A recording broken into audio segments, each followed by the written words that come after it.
Hello sa inyo mga paps. Ngayong araw nga mga paps, papaprint na natin yung ginawa nating sticker. Aba, tuwang-tuwa na naman din yung mga nag-aantay. Pero higit sa inyong lahat mga paps, syempre, mas excited ako para sa ipapaprint nating sticker kasi mas makakapamigay tayo ng sticker sa mga sinabihan natin, bibigyan natin noon. Kaya nga mga paps, dali-dali na akong umalis dito para pumunta sa papaprintan ko. Mga paps, nandito na tayo banda sa highway. Habang nagpapatakbo nga ako dyan mga paps, naisip ko dati, pangarap ko lang yung magka-sticker. Pero pinilit ko mga paps, ako na yung gumawa, hindi ako nagpagawa sa iba. Para sobrang memorable talaga ng first version ng sticker natin. Ibig sabihin mga paps, yung second version. Mga paps, nakapangbahay nga lang tayo dito kasi malapit lang yung pupuntahan natin. Baka kasi i-bash nyo ako na naka-short lang at nakadamit ako dito. Andito na nga tayo mga paps sa shop kung saan tayo magpapaprint ng sticker. Yun nga mga paps, dito tayo kay Latte Cherry Prints magpapaprint. Pasok na tayo mga paps. Boss Byron. Kitang-kita yung gagawin natin ba? Yung sinend ko sa'yo, kaya natin gawin colorful yun, hindi na. O kailangan yung raw files niya. Tingin mo. Mga paps, yan na piniprint na ni Kuya Byron yung sinend natin sa kanya. Maliit lang na bagay para sa iba to mga paps, pero para sa akin, napakalaking isang hakbang na to para sa gusto kong magawa sa buhay ko mga paps.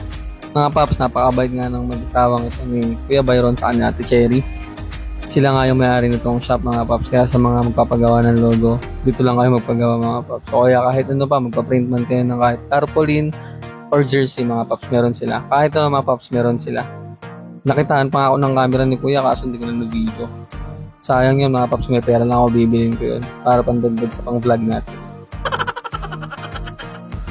At ito na nga mga paps, lumabas na po yung sticker natin. Mga paps, pasensya na sa design, pero pinaghirapan ko yan kahit paano. Hindi, pinaghirapan ko talaga yan mga paps para makuha natin yung gusto nating design. Pero sa mga susunod na version nito, syempre mas pag-iigihin pa natin mga paps. Salamat, mabibigyan na kayong lahat. Hindi naman siguro lahat, pero mabibigyan na kayo mga paps. Magiging limited lang muna to mga paps kasi limited din yung budget natin. Pagkatapos namin mag-usap ni Ate Cherry sa ni Kuya Byron, ayun na mga paps, umuwi na ako para may kabit na natin yung sticker natin. Excited na ako! So, sobrang excited ko nga mga paps. Nakalimutan ko nang ilak yung helmet natin. Buti na lang naalala kong hawakan yung sa bandang lock niya mga paps.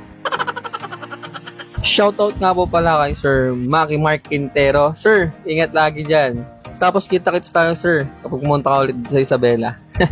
Follow nga din natin siya mga paps. Meron din siyang mga vlog dito sa Facebook mga paps. Yan yung mismong pangalan niya, Maki Mark Quintero. Pagka-uwing nga natin mga paps, kinabit na natin yung mga stickers. Siyempre ako yung mauuna.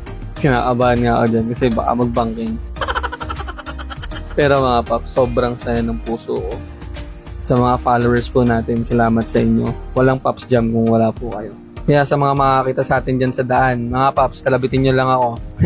Ibigyan natin kayo ng sticker.